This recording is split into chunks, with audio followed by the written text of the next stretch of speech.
It's the largest telco in India with the maximum number of users as well as the biggest share of the overall revenue pie. But market leader Airtel seems to have run into trouble with arch rivals Vodafone and Idea, with both of them beating Airtel in terms of sheer number of new subscribers added every month. Surprised, so were we. Well, sit up and listen in as Nikhil Chivadas brings you this very interesting story. I believe to celebrate a milestone, we must celebrate the journey. वैसे हर एक friend जरूरी होता है, ऐसे हर एक friend जरूरी होता है, कोई सुबह 5 बजे नीचे जगाए, हर एक फ्रेंड जरूरी होता है. It's the brand that taught us that every friend counts. But when it comes to making new friends, telecom giant Airtel doesn't seem to be taking its own advice.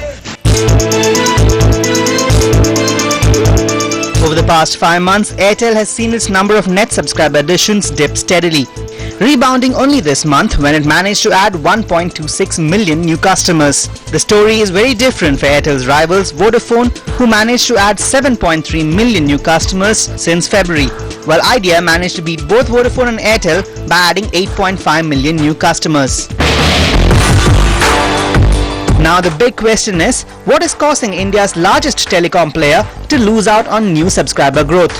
Well, the answer is a focus on revenue generation. Where earlier new customer acquisition was a key cornerstone of Airtel's marketing strategy, nowadays the focus is on revenue generation.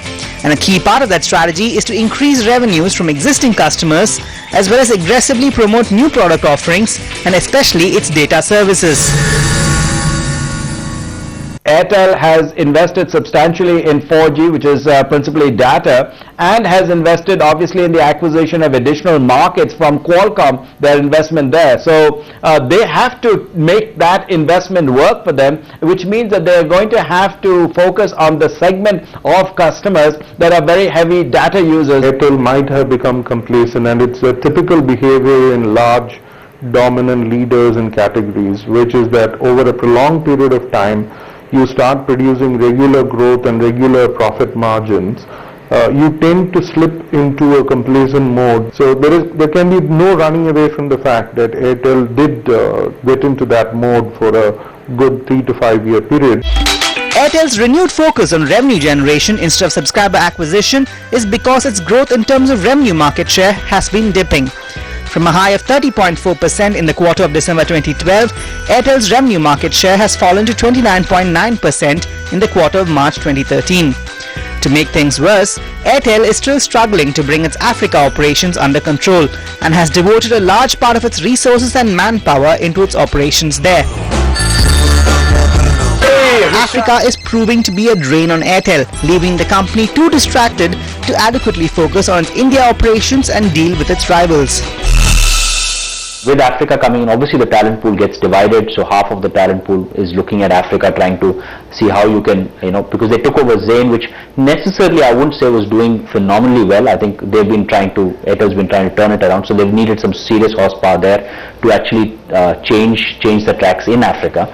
So when that happens, I'm sure that there would be some bit of shortage of talent at both sides. While Airtel has been trying to put its house in order, its arch rivals Vodafone and Idea have been gaining ground in terms of new customer additions. Vodafone has been aggressively targeting new customers through its value-added service offerings and data services. This includes its Zuzu campaigns, its activities around the IPL, as well as its rural and small town focus, where it has been pitching 2G and 3G data service products. Idea. Aapka phone, Papa. Idea, on the other hand, has been able to connect with more customers thanks to its telephone exchange campaign, as well as its focus on increasing its presence in the rural markets. Ultimately, it's about your strategy versus theirs. And currently our strategy is winning over this. Because we're second, we try harder, and there are a couple of areas where we're beating them. One is in the whole rural approach. We are far more focused on the rural belt, and we're far more focused on penetrating the rural belt. We penetrate actually deeper than them. And the second part is in the new businesses of where we want to focus on, which is one of them being data.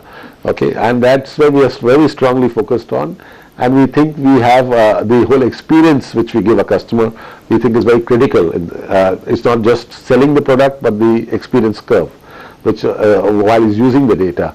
And that's, once we got that right, we think we will win. We have gone back to basics, basics of market working. We have one difference in our business model, is that we have a direct distribution. So even in the far-flung areas, rural belt or hinter towns, we still have a direct distribution there.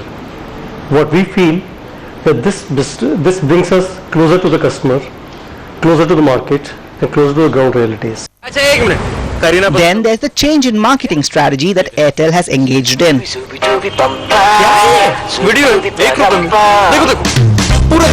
Where earlier campaigns helped give it a consistent branding with instant recall thanks to its emphasis on the friendship theme, Airtel's offerings over the past few months, such as the 1 rupee mobile video ad, has been decidedly tamer. Focused on just a particular service rather than the brand as a whole. That's something that could potentially alienate new customers.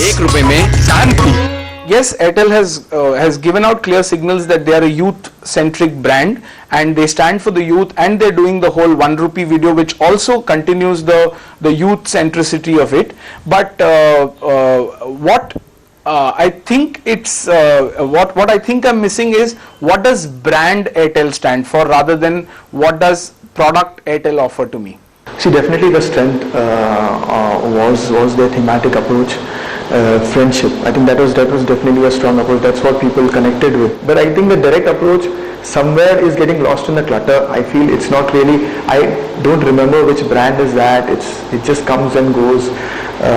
It's not something that's really engaging. It's not something that's enjoyable. Airtel's inability to turn around its Africa operations fast enough, coupled with an apparent dip in terms of revenue market share, as well as a fall in terms of new customer acquisition numbers, have all had an impact on the company's brand value.